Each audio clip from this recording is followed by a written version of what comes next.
अभी हाल में जो हुआ उसे देख के आप लोगों को जरूर ताज्जुब हुआ होगा, मुझे भी ताज्जुब हुआ। बहुजन समाज पार्टी की सुप्रीमो मायावती एकदम से सोते से जाग गई। आप सोचेंगे सोते से जाग गई? जी हां, पिछले कई वर्षों से मायावती खामोश हो गई थी।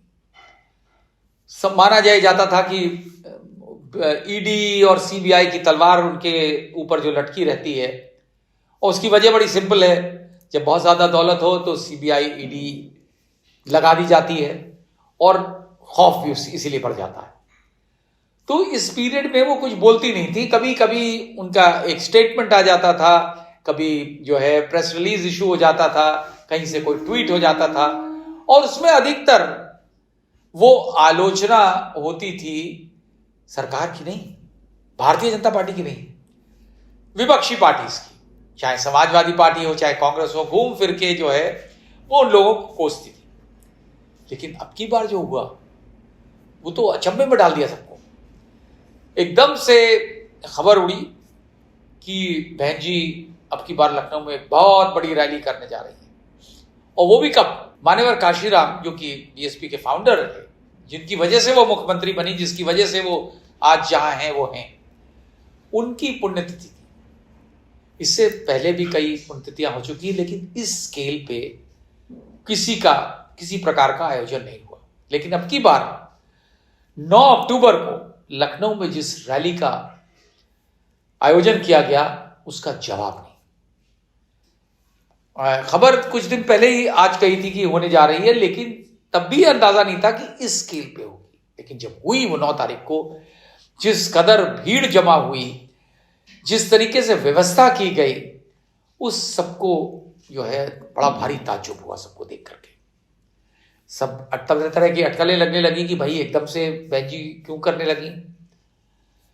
वाकई में जो नेता बिल्कुल गिव अप कर चुका हो, जब से वो पावर में, देखिए 3 बार भारतीय जनता पार्टी के सपोर्ट से उन्होंने सरकार बनाई, उसके बाद 2007 से 12 की जो सरकार बनी वो उनकी अपनी स्ट्रेंथ पे बनी, खूब तारीफ हुई और बड़ा जोरदार उनका प्रशासन रहा। एक चीज अच्छी थी उनके प्रशासन में, लॉ एंड ऑर्डर कंट्रोल में रहता था।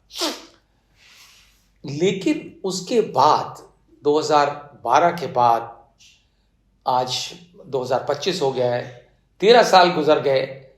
शुरू में थोड़ा बहुत बोलती थी, फिर धीमे धीमे फेड आउट करती गई, और ऐसा लगने लगा कि बहन जी अब नॉन एग्जिस्टेंट हो गई हैं। स्थिति ये पहुंच गई कि लोकसभा के 2024 के चुनाव में उनकी पार्टी को एक भी सीट उत्तर प्रदेश में नहीं मिली। और वैसे तो आप जानते हैं कि उत्तर प्रदेश के अलावा तो बीएसपी का वजूद कहीं है नहीं। विधानसभा 2022 की, उसमें भी वो गिरते गिरते उनका नंबर सिर्फ 1 पे रह गया। 403 सीट की विधानसभा है उत्तर प्रदेश की, उसमें बहन जी की पार्टी को केवल 1 सीट। ये बात धीमे धीमे समझ में आने लगी कि अब उनका दौर खत्म हो गया। हर एक का दौर होता है राजनीति में, लेकिन कुछ लोगों का दौर अपने आप खत्म होता है, कुछ लोग खुद ब खुद अपना दौर खत्म करवा देते हैं। मुझे लगता है बहन जी के साथ ऐसा ही हुआ। उन्होंने गिव अप कर दिया ये सोच करके कि अब हमारे बस का है नहीं।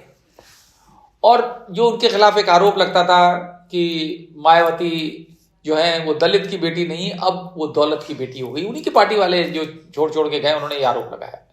तो कुछ ऐसा ही दिखने लगा।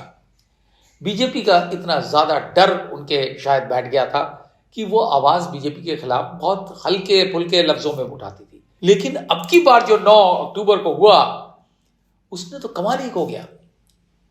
बहन जी ने खुल करके भारतीय जनता पार्टी की तारीफ करी, योगी आदित्यनाथ सरकार की तारीफ करी, और अपने आप को उन्होंने अपने लफ्जों में कहा कि मैं आभारी हूं इस वर्तमान सरकार की कि उन्होंने इतनी अच्छी देखरेख रखी है हमारे उन स्मारकों की जो मैंने अपने शासनकाल में बनवाए थे। अब बहन जी ने बहुत सारे स्मारक बनवाए थे उस जमाने में। 5,000 करोड़ रुपए, ये 2007 से 12 की बात है, जब उन्होंने 5,000 करोड़ के स्मारक लखनऊ में बनवाए थे और 2,000 करोड़ के नोएडा में, यानी टोटल 7,000 करोड़ के। और बड़े खूबसूरत स्मारक, बड़े भव्य बनाए गए थे। तरह तरह के, और उसमें अलावा इसके कि अंबेडकर साहब की और काशीराम जी की मूर्तियां, कम से कम 8 मूर्तियां तो बहन जी की अपनी खुद की लगवाई थी। और ये पहली बार था कि कोई जीवित व्यक्ति अपने रहते हुए अपनी मूर्तियां लगवा रहा है। लगी सब, खूब पैसा लगा। अब ये बात जब इन्होंने जिक्र किया उस दिन इस रैली में, सब लोग इसमें थे कि भाई देखें रैली में क्या बोलेंगे, लेकिन उन्होंने जब तारीफ के पुल बांटना शुरू करे भारतीय जनता पार्टी के, तो सब समझ में नहीं आया कि क्या हो रहा है। और उन्होंने बाकायदा एक्सप्लेन किया। उनकी आदत है एक बात को कई बार रिपीट करती हैं, आदतन है। तो इसमें भी उन्होंने कई बार ये बात दोहराई कि मैं आभारी हूं वर्तमान सरकार की, भारतीय जनता पार्टी की सरकार की, कि उन्होंने हमारे स्मारकों की बड़ी अच्छी रख रखाव रखा। और आज हम यहाँ रैली कर रहे हैं, उन्हीं में से एक स्मारक में रैली थी, दो जो काशीराम जी के नाम पे है स्मारक वहां पे। और कहा कि देखिए हमने तो ये शुरू में जब बनाए थे स्मारक, तो उसमें बाकायदा ऑर्डर कर दिया था कि जितने भी स्मारक के हर एक में एंट्री टिकट लगेगा, क्योंकि एंट्री टिकट से जो पैसा आएगा उसी से वहां की देखभाल होगी, रख रखाव देखा जाएगा। और अच्छा खासा पैसा आता है क्योंकि लोग आते हैं, और इससे कि किसी सरकार पे भार ना पड़े, ये उनका लॉजिक था। और उन्होंने कहा कि लेकिन अखिलेश यादव की सरकार ने बहुत निगलेक्ट किया, कोई देखभाल नहीं करी, बल्कि और खराब कर दिए हमारे स्मारक। लेकिन देखिए क्या बात है भारतीय जनता पार्टी, ये इनका जो फेज है, ये नया एक फेज है मायावती का, जिसमें वो भारतीय जनता पार्टी की आलोचना जम के करी उन्होंने, और कोसना शुरू किया अखिलेश यादव को, जो कि मेन ऑपोजिशन पार्टी है उत्तर प्रदेश में, समाजवादी। तो उन्होंने उनकी पुरानी दुश्मनी है एक तरीके से समाजवादी पार्टी से। बीच में एक बार अखिलेश यादव को उन्होंने फुसलाक करके उनसे अलायंस कर लिया था, और उसमें बट्टा बैठा दिया समाजवादी पार्टी। तो उसके बाद ये उम्मीद करना कि उनके बारे में ठीक है उनकी आलोचना करें, लेकिन भारतीय जनता पार्टी की तारीफ करें, ये किसी ने नहीं सोचा था। आलोचना कांग्रेस की और समाजवादी पार्टी की तो हमेशा करती रही, लेकिन अब की बार जम के करी गई। और फिर ये ऐसा लगने लगा कि अब तो भाई बहन जी का जो यूपी की भाषा में कहते हैं खुला खेल फरुखाबादी, कि हम हैं बीजेपी के साथ, हम करेंगे उनकी तारीफ, क्या कर लोगे। सही बात है भाई बीजेपी संरक्षण दे रही है, बीजेपी उनको जेल जाने से बचा रही है, इसमें कोई शक नहीं। तो बेचारा अब आभार व्यक्त करना तो बनता ही है उनका।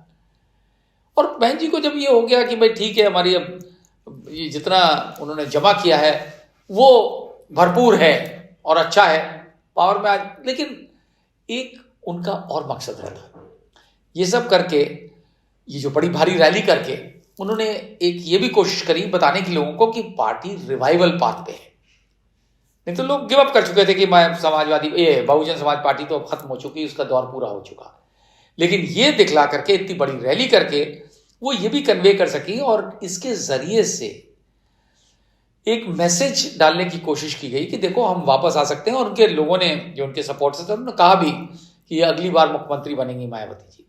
ये बताया गया, कैसे बनेंगी ये तो भगवान जाने, लेकिन कहने में क्या जाता। तो उन्होंने खूब जोरों में ये मैसेज को अच्छी तरह फैलाया।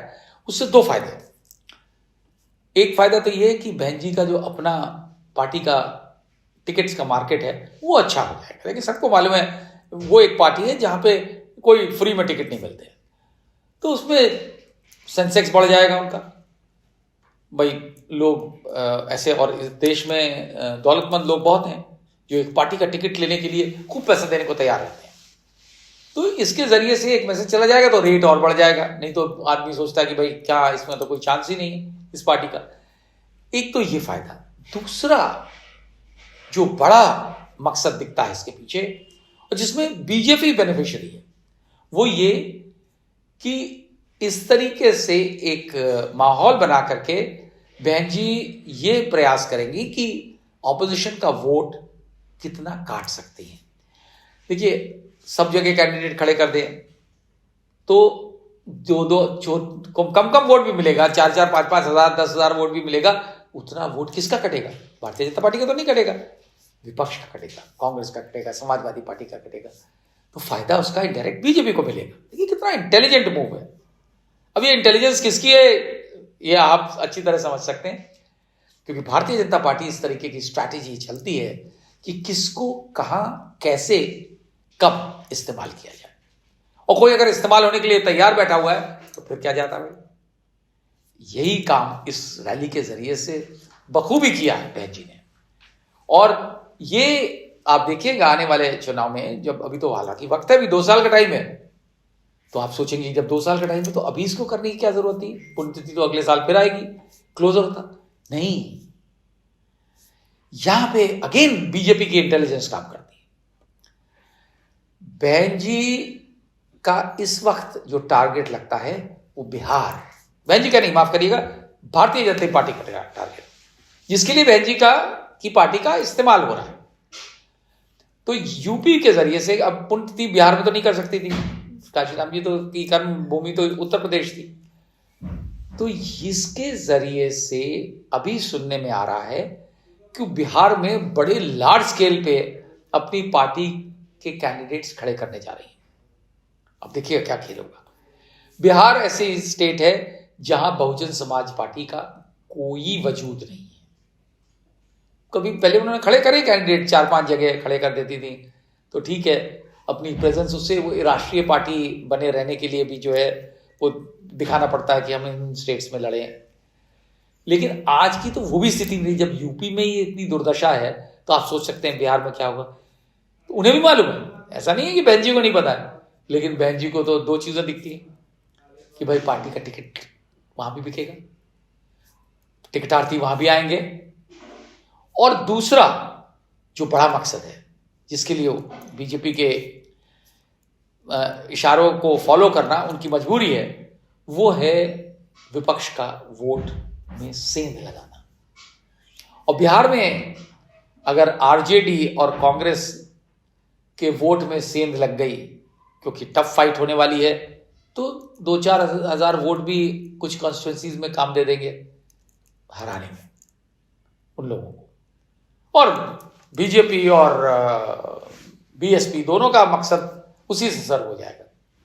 शायद इसी वजह से ये होने जा रहा है। अभी आने वाला समय बताएगा कितने कैंडिडेट खड़े करती हैं, लेकिन ये तय है कि अच्छी खासी तादाद में करेंगे कैंडिडेट, और खासतौर से वहां करेंगी जहां कॉन्टेस्ट क्लोज है बिहार में, between BJP and RJD Congress का जो कंबाइन है, यानी कि इंडिया अलायंस। ज्यादातर कैंडिडेट्स वहां खड़े किए जाएंगे। और सुनने में ये भी आ रहा है कि बीजेपी ने ये भी कह दिया है कि वो कैंडिडेट तो वही प्रोवाइड कर देंगे। अब ये अलग बात है कि उसमें ये डील कैसे होगी, भाई कितने का टिकट कितने में मिला, तो ये सब प्रॉब्लम आएंगी। लेकिन जैसा भी बीजेपी डायरेक्ट करेगी, मजबूरी है बेचारी बहन जी की कि उनको फॉलो करें, उन्हें खुश रखें, उन्हें ओब्लाइज करें, क्योंकि अब जब पार्टी के पूरे उन्होंने खुद ही दफन कर दिया है, अब बचते बचते उनका जो वोट, आप सोचिए एक जमाने में जिसका 22-23% वोट था इलेक्शंस में, वो गिर के 9% पे आ चुका है। 9% भी पिछले चुनाव की बात कर रहे हैं 24 में। आज की डेट में बताया जाता है और कम हो गया उनका वोट, क्योंकि उन्होंने खुद ही अपने आप को किल कर लिया पॉलिटिकली अपने आप को उन्होंने खुद ही किल कर लिया। और वजह सिंपल है कि भाई अब बीजेपी को खुश रखें या अपने आप को रिवाइव करें। और जहां तक उनकी दौलत महफूज है, वो महफूज हैं, उन्हें जेल से बचाया रखा हुआ है बीजेपी ने, तो फिर तो इतनी तो बनती ही बात। उनकी जो इस मजबूरी की वजह है वो यही है। और आने वाले समय में, और भाजपा का बड़ा पर्पस सर्व होता है अगर, तो भाजपा के लिए तो बहुत बड़ी एडवांटेज है। आज की डेट में भाजपा बड़ी स्ट्रगल कर रही है बिहार जीतने के लिए। सारे हथकंडे अपना चुके हैं कि ये इधर तोड़ फोड़, उधर जोड़ तोड़, इलेक्शन कमीशन से तमाम लोगों के नाम बाहर करवा दिए, इतनी सब स्पेशल इंटेंसिव रिवीजन के जरिए से काफी लोग अभी भी बाहर हैं वोटर्स लिस्ट से, खूब गोलमाल करवा लिया। वो इलेक्शन कमीशन भी बेचारा उनका गुलाम है, तो खत्म हो गया ना वो जमाना जब इलेक्शन कमीशन होता था। अब तो जो है उसका एक ही मिशन है कि किस तरह से भारतीय जनता पार्टी का भला हो, किस तरह भारतीय जनता पार्टी जीते, ऐसा ही दिखता है। तो ऐसी सूरत में बहन जी की इनपुट भी बहुत काम आ सकती हैं बिहार को का इलेक्शन इन्फ्लुएंस करने के लिए, और किसी भी तरह से, क्योंकि देखिए मोदी जी जो हैं वो ऐसी वोट विनिंग मशीन है कि वो उनसे हार नहीं देखी जाती है, और कैसे भी हो इलेक्शन जीतना चाहिए, साम दाम दंड भेद कुछ भी करें, उसी का ये कि उदाहरण है। और शुरुआत बिहार से हो रही है, तो बहन जी आगे भी काम आ सकती हैं, और इसी इन द बार्गेन बहन जी का खुद भी भला हो जाता है, तो क्या बल्ले बल्ले।